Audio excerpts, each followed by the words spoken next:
வணக்கம். மகேந்திரன் இயக்கத்துல இசைஞான இளையராஜா இசையில 2 வேடங்கள்ல ரஜினிகாந்த், ஸ்ரீதேவி, தீபா மற்றும் பலர் நடிச்சு 1980களுடைய தொடக்கத்துல வெளிவந்த ஜானி திரைப்படம். இது குறித்து தான் பார்க்க போறோம். ஜானி அப்படின்ன உடனே அதுல வரக்கூடிய ஒவ்வொரு பாடல்களையும் நம்மளால மறக்க முடியாது. ரஜினிகாந்துடைய நடிப்பை உங்களால மறக்க முடியாது. இப்ப கூட நீங்க ஜானி படத்தை போட்டீங்கன்னா நீங்க அந்த படத்தை ஸ்கிப் பண்ணாம பார்க்கணும் அப்படின்னு தோணும். நான் அப்படிலாம் நிக்கிறேனா? ஏன் அப்படிலாம் பேசிட்டீங்க? நான் அப்படித்தான் பேசுவேன். அதுக்கு என்ன காரணம் அப்படின்னா, அந்த படத்துல வடிவமைச்சிருக்கக்கூடிய அந்த நேர்த்தி. அன்னைக்கு மகேந்திரனுடைய இந்த இயக்கத்துல அந்த படம் வந்த படம் இருக்கு இல்லையா, அந்த படத்தை நீங்க இன்னைக்கு இருக்கக்கூடிய சமகாலத்துல கூட பொருத்தி பார்க்கலாம். எதோட பொருத்தி பார்க்கலாம் அப்படின்னா, படம் ஏறத்தாழ 45 வருஷம் ஆச்சு. செல்போன் ஒன்ன தூக்கிட்டீங்கன்னா, இன்னைக்கு இருக்கக்கூடிய கதைக்கு செல்போன் ஒன்ன தூக்கிட்டீங்கன்னா ஜானி அப்படியே அச்சசலா ஒத்து போகக்கூடிய ஒரு வித்தியாசமான திரைப்படம் அப்படின்னு வச்சுக்கிறேன். படத்துடைய கதைக்கரு என்ன அப்படின்னா, காதலால ஒருத்தன் எப்படி மாறுறான், இன்னொருத்தனுடைய வாழ்க்கை எப்படி மாறுது அப்படிங்கிறதா படத்துடைய கதை கரு. படத்துடைய கதை என்ன அப்படின்னா, ஜானி ஒரு வித்தியாசமான திருடன், எதா இருந்தாலும் திருடக்கூடியவன். அர்ச்சனா ஒரு மிகச்சிறந்த பெரிய பாடகி. அர்ச்சனாவும் யாரும் தாய் தகப்பன் இல்லாதவ, ஜானியும் ஏறத்தாழ அதே மாதிரிதான். அர்ச்சனாவுக்கு ஜானி மேல காதல் வருது. இந்த காதல் ஒரு பக்கம் இருக்கிறப்ப, இன்னொரு பக்கம் வித்யாசாகரும் அதுவும் ரஜினிகாந்த் தான். வித்யாசாகர் சலூன் வச்சிருக்கான். வித்யாசாகருக்கு அவங்கிட்ட வேலை பார்க்கிற இந்த பொண்ணுக்கு மேல பரிதாபம் வருது. ஏழை பொண்ணு, அந்த பொண்ணை நான் கட்டிக்கிறேன் அப்படின்னு சொல்றான். அவன் என்ன பண்றான் அப்படின்னா, இன்னொருத்த வசதியானவனை பார்த்த உடனே அவன் கூட போறான். அப்ப என்ன ஆகுது அப்படின்னா, அவளையும் அவன் கூட வர்றவனையும் கொலை பண்ணிட்டு ஒரு பக்கம் வித்யாசாகர் அலைகிறான். பலி ஜானி மேல விழுந்துருது. இப்ப உண்மையான குற்றவாளி ஜானியா இல்ல வித்யாசாகரா அப்படிங்கிற குழப்பத்துல 2 பேரும் ஓடி அலைகிறாங்க. நிறைவுல ஜானியும் அர்ச்சனாவும் சேர்ந்தாங்களா, வித்யாசாகர் என்ன ஆனா அப்படிங்கிறதா இந்த படத்துடைய கதை. எனக்கு பணம் வேணாம். நீங்க படமா பாத்தீங்கன்னா, ஒவ்வொரு இடத்துலயும் இந்த இடம் விட்டு மகேந்திரன் பண்ணியிருக்க இது இருக்குல்ல, மகேந்திரன் நினைச்சிருந்தாருன்னா இந்த படத்துல நிறைய சண்டை காட்சிகள் வச்சிருக்கலாம், நிறைய வேற மாதிரி பாடல்கள்லாம் வச்சிருக்கலாம். ஆனா மகேந்திரன் இதுக்குள்ள நம்ம எதிர்பார்த்தது மாதிரி எந்த ஒரு சண்டை காட்சியும் வச்சிருக்க மாட்டாரு. இன்னொன்னு, மகேந்திரன் இந்த படத்துல பண்ண பெரிய சிறப்பு என்ன தெரியுமா, நீங்க எந்த ரஜினி குற்றவாளி அப்படின்னு நீங்க கடைசி வரைக்கும் கண்டுபிடிக்க முடியாது. ஒரு ரஜினி ஜானி குற்றவாளிய மாதிரி தெரியும் உங்களுக்கு. கொஞ்ச நேரம் கழிச்சு பாத்தீங்கன்னா வித்யாசாகர் குற்றவாளி அப்படிங்கிற மாதிரி தெரியும். அடுத்து பாத்தீங்கன்னா ஜானி குற்றவாளியா இல்ல வித்யாசாகர் குற்றவாளியா அப்படிங்கிற ஒரு சூழல் இருக்கும். நமக்கு சினிமானால என்ன அப்படின்னா, ஒருத்தன் 100% நல்லவன், ஒருத்தன் 100% யோக்கியம், இப்படிதான் நமக்கு காட்டப்படுது. ஆனா சூழ்நிலை தான் ஒருத்தனை நல்லவனாக்குது, ஒருத்தவனை கெட்டவனாக்குது அப்படிங்கிறத ரொம்ப அழகா அந்த நீரோட்டத்துல ரொம்ப அழகா பதிவு பண்ணியிருப்பாரு மகேந்திரன்.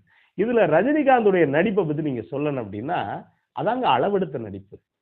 இன்னைக்கு இருக்கக்கூடிய ரஜினிகாந்த் அன்னைக்கு இது மாதிரி இன்னொரு 50 படங்கள் பண்ணிருக்கலாமே அப்படிங்கிற ஒரு ஏக்கத்தை நமக்கு தரக்கூடிய இந்த நடிப்பு. சின்ன வித்தியாசம் தான் 2 ரஜினியும் காட்டியிருப்பார் ரஜினி. அதாவது இந்த சலூன் கடைக்காரருக்கும் அந்த திருடனுக்குமான வித்தியாசத்தை சின்ன அசைவுகள்ல காட்டி ரஜினி அமர்க்களப்படுத்திட்டு ஒரு பக்கம் போயிருப்பார். இன்னும் சொல்ல போனா, ஸ்ரீதேவி ஒரு முறை பேட்டியில கூட சொல்லியிருப்பாரு மகேந்திரன், ஸ்ரீதேவிக்கு அந்த காலகட்டத்தில் 20 வயசு. 20 வயசுல அவ்வளவு நேர்த்தியான நடிப்பு. ஒரு மிக புகழுடைய உச்சிக்கு போன ஒரு பாடகி எப்படி இருப்பா அப்படிங்கிறதுக்கு பெரிய உதாரணமா நீங்க அப்படியே அர்ச்சனா அப்படி கதாபாத்திரத்தை ஏற்றி இருக்கக்கூடிய ஸ்ரீதேவியை சொல்லலாம். அவர் என்ன சொல்லியிருப்பாரு அப்படின்னா, நான் அந்த கதையை மட்டும் சொன்னேன், முதல் நாள் படப்பிடிப்புக்கு வர்றாங்க ஸ்ரீதேவி, நான் என்ன கணக்குல அந்த பாடகியை நினைச்சிருந்தனோ அதே மாதிரியான காஸ்டியூம், அதே மாதிரியான அந்த ஒற்றை பாசி அதோட இழுத்து போத்திக்கிட்டு வந்தாங்க. எனக்கே ஆச்சரியமா போச்சு. அப்போ ஸ்ரீதேவி கிட்ட கேட்டப்ப சொன்னாங்க, என்ன அப்படின்னா, நீங்க இப்படிதான் சார் மனசுல நினைப்பீங்கன்னு நினைச்சேன், அப்ப அது மாதிரி வந்தேன் சார் அப்படின்னு சொன்னாங்க அப்படின்னாரு. அப்ப அந்த வகையில பாத்தீங்கன்னா, ஒரு 20 வயசுல இவ்வளவு ஒரு வகையான அந்த மெச்சூரிட்டியோட ஒரு சினிமாவில் நடிக்க முடியுமா அப்படின்னா நிரூபிச்சிருக்காங்க ஸ்ரீதேவி அப்படின்னு சொல்லியிருப்பாரு. அதுவும் இந்த 2 பேரும் காதலை சொல்லக்கூடிய இடம், ரொம்ப பிடிவாதமா இருக்கக்கூடிய ஸ்ரீதேவி, ரஜினி அதுக்கு ஒத்து போகக்கூடிய ரஜினி ஜானி. அந்த ஒரு காட்சியில நடிக்கிறப்ப எல்லாம் முடிச்சுட்டு எடிட்டிங் உட்கார்றப்ப ரஜினிகாந்த் சொல்லியிருக்காரு மகேந்திரன்ட்ட, சார் ஸ்ரீதேவி என்னையோட சூப்பரா பண்ணிட்டாங்க சார் அப்படின்னு சொல்லியிருக்காரு. இனிமே நீங்க எதுவும் பேச வேண்டாம். என்ன பத்தி ஒரு கௌரவமான அபிப்பிராயம் உங்களுக்கு இல்ல. அப்ப அந்த போட்டி போட்ட அந்த நடிப்பு இருக்குல்ல, அந்த நடிப்புல ஒவ்வொருத்தரும் ரொம்ப அவ்வளவு அழகா பண்ணியிருப்பாங்க. அதே மாதிரி இந்த படத்துக்குள்ள ராஜா சாரை எடுத்துட்டு வேற ஒரு இசையமைப்பாளரை நீங்க பார்க்கவே முடியாது. ஏன் அப்படின்னா ஒவ்வொரு பாட்டும் தேன். அதுலயும் குறிப்பா நீங்க ஆசையை காத்துல தூது விட்டு அது ஒரு வேற ஒரு ரகம்.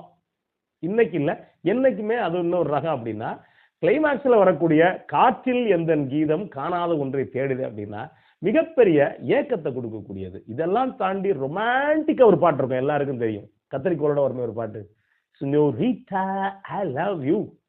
இப்ப சொன்னாலும் நமக்கு அது உடம்பு சரியில்லாத இருக்கும், எழுந்திருச்சு ஓடுவோம். அந்த மாதிரியான ஒரு இடத்தை கொடுக்கக்கூடியது இந்த சினோரிட்டா. அதே மாதிரி இன்னும் 2 பாட்டு வரும். ரெண்டுமே வந்துட்டு இவங்க பாடகியா இருந்து ஒரு இனிய மனது இசை நினைத்து செல்லும் அப்படிங்கிற பாட்டு உள்பட எல்லா பாடல்களுமே தேருங்க.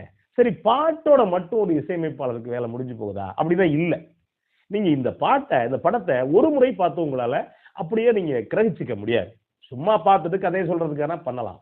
இந்த கதைக்குள்ள படத்துக்குள்ள ஒவ்வொருத்தரும் என்னென்ன செஞ்சிருக்காங்க அப்படின்னு குறைஞ்சபட்சம் நீங்க பாஸ் பண்ணி இதை பல முறை இந்த படத்தை பார்த்தீங்கன்னா எவ்வளவு பெரிய ஒவ்வொரு அறிவாளிகளும் தங்களுடைய துறையில நேர்த்தியா இருந்திருக்காங்க அப்படின்னு நீங்க கண்டுபிடிச்சுக்கலாம். இதுல ஒரு காட்சி சொல்றேனே, கொலை செஞ்சிருவாரு இவரு, யாரு, வித்யாசாகரா இருக்கக்கூடிய ரஜினி. அவர் கொலை செஞ்சுட்டு போலீஸ்க்கு ஓடி ஒளிவாரு. இப்ப 2 பேரும் ஒரே சாயல் தானே, அப்ப வித்யாசாகரா இல்ல ஜானியாங்கிற சந்தேகம் வரும். இப்ப போலீஸ் 2 பக்கம் துரத்திக்கிட்டே இருப்பாங்க. இந்த காட்சி ரொம்ப நீண்ட காட்சி, இது ஏறத்தாழ ஒரு 6 நிமிஷம் 7 நிமிஷம் காட்சி. நீங்க அந்த காட்சியில பாத்தீங்கன்னா இந்த ரஜினியை காட்டணும், அந்த ரஜினியை காட்டணும், போலீஸ் துரத்தி வர்றதை காட்டணும். இது எல்லாத்தையும் நீங்க விதவிதமா காட்டணும். இதுக்கு அவர் காட்டிடுவாரு. இதுக்கு பின்னணி இசை அமைக்கிறது இருக்குல்ல, ராஜா சாரு யாருக்கு என்ன கொடுக்கணுமோ, நீங்க இப்ப கூட இந்த படத்தை போட்டு பாருங்க, அதை கரெக்டா அவங்களுக்கு கொடுப்பாரு. அது கொடுத்துட்டு அந்த ஜானி கடைசியில வந்துட்டு களைச்சு துப்பாக்கி சூடு வாங்கிட்டு மரத்தடியில படுத்திருப்பாரு. அதுக்கு ஒரு பின்னணி இசை கொடுத்திருப்பாரு. அப்ப எந்த இடத்துல வசனங்கள் பேசாத ஒரு இடம் இருக்குல்ல, வசனங்கள் பேசாத இடத்துல இசைஞானி இளையராஜா பேசிடுவார். அப்ப அந்த அளவுக்கு இசையில் அவ்வளவு நேர்த்தியான ஒரு திரைப்படமா அந்த திரைப்படம் வந்திருக்கும். அவ்வளவு ஒரு சிறப்பான திரைப்படம். இத்தனை வருஷம் கழிச்சு, 45 வருஷம் கழிச்சும் எந்தவித அந்த பழமையும் இல்லாம அச்சசலா அப்படியே இருக்கக்கூடிய திரைப்படம். நமக்கு இன்னும் சொல்ல போனா ஸ்ரீதேவியை பாக்குறப்ப ஒரு ஏக்கம் வரும், இப்படி ஒரு நடிகை இன்னைக்கு இல்லையே அப்படிங்கிற இன்னொரு ஏக்கத்தை வரும். ரஜினியை பாக்குறவும் நமக்கு ஒரு ஏக்கம் வரும். ஏன்னா ரஜினி இன்னொரு 50 படம் இந்த மாதிரி படங்கள் நடிச்சிருக்காங்க.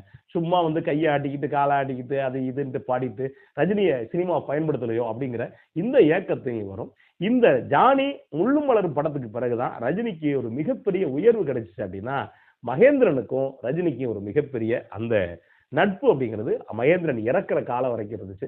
அந்த வகையில மகேந்திரனுடைய மாஸ்டர் பீஸ்ல ரொம்ப முக்கியமான திரைப்படம் ஜானி. இந்த படத்தை பொறுத்த வரைக்கும் ஆரம்பத்துல ஒரு 2 வாரத்துக்கு படம் ஓடல அப்படின்னு சொன்னாங்க. அதுக்கு பிறகு இந்த படம் பிச்சுக்கிட்டு ஓடுனுச்சுங்கிறாங்க. அது மட்டும் இல்லைங்க, இன்னைக்கும் ஓடிக்கிட்டு இருக்கக்கூடிய திரைப்படமா ஜானி திரைப்படம் இருக்கு. இந்த படத்துல குறை அப்படின்னா நான் பார்த்தது ஒரே ஒரு குறை தான். என்ன அப்படின்னா 2 ரஜினிகாந்துக்குமான மீசை, அது காலங்காலமா வைக்கிறது தான். என்ன அப்படின்னா இவரு ஐயம்பேட்டை அறிவுடை நம்பி கலிய பெருமாள் சந்திரன் இந்திரன் அப்படிங்கிற மாதிரி மீசைய நார்மலா வச்சிருந்தா அவர் ஜானி. அதே மீசைய கொஞ்சம் இழுத்து இங்க வரைக்கும் வச்சிருந்தாரு அப்படின்னா அவர் வித்யாசாகர். இதுல என்ன சிக்கல் அப்படின்னா அந்த மீசையை நல்லா கவனிச்சு பாத்தீங்கன்னா தெரியும்.